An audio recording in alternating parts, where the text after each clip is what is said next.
Alors imaginez-vous en réunion de crise sur l'étoile de la mort. Dark Vador est au bout de la table, il respire fort, il vient d'étrangler un amiral à distance, juste parce que celui-ci a fait une petite objection, il a posé une question, bref, l'ambiance est glaciale. Maintenant, imaginez que vous levez la main, vous le regardez droit dans les yeux, enfin droit dans le casque plus exactement, et vous lui dites, Seigneur Vador, petit point feedback, l'étranglement public, c'est un petit peu agressif quand même pour la marque employeur. Je pense qu'on devrait revoir ensemble votre approche du leadership. Alors, suicidaire, probablement, et on appelle ça le feedback inversé. C'est dire à votre manager qu'il fait n'importe quoi. Et soyons honnêtes, pour la plupart d'entre vous, c'est l'équivalent d'affronter un épouvantard dans Harry Potter. Vous savez, cette créature qui prend la forme de votre pire ennemi et qui est là pour aspirer votre âme.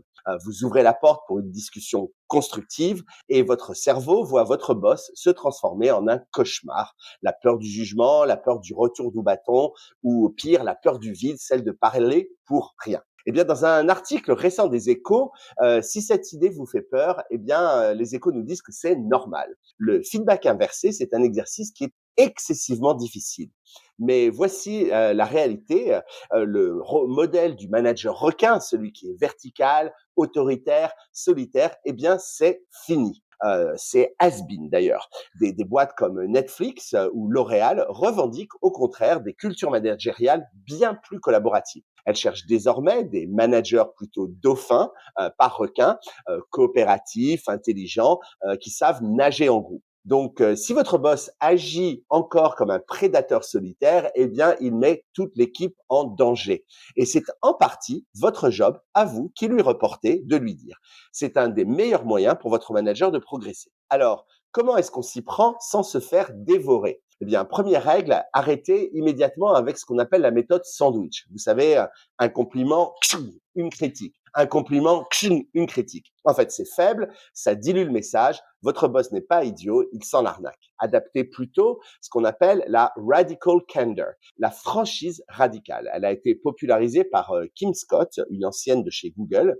C'est l'art de dire les choses sans détour, mais avec bienveillance. Ça veut dire quelque chose du type je me soucie de toi et de notre succès, donc en fait, je te dois la vérité, je dois te dire la vérité. Donc au lieu de dire tu es un mauvais communicant, dites plutôt quand tu m'as coupé la parole 3 fois en réunion hier, ça m'a frustré et j'ai arrêté de partager mes idées. Et ça, au final, eh ben, c'est mauvais pour le projet, c'est mauvais pour le groupe. C'est précis, c'est factuel, c'est utile. Et par pitié, n'attendez pas l'entretien annuel pour ça. Le feedback, eh bien, il a une date de péremption. Et si vous attendez 6 mois pour vous dire à votre N+1 qu'il vous micromanage, eh bien, il y a de grandes chances qu'il ait oublié la situation précise dont vous parliez. Le feedback inversé, ce n'est pas un rendez-vous RH administratif, c'est un dialogue continu tout au long de l'année. Le feedback inversé, ce n'est pas non plus de la rébellion, c'est une évolution. Si vous voulez un meilleur manager, eh bien parfois, il faut simplement l'aider à le construire. Et ça, c'est définitivement votre rôle dans l'équipe.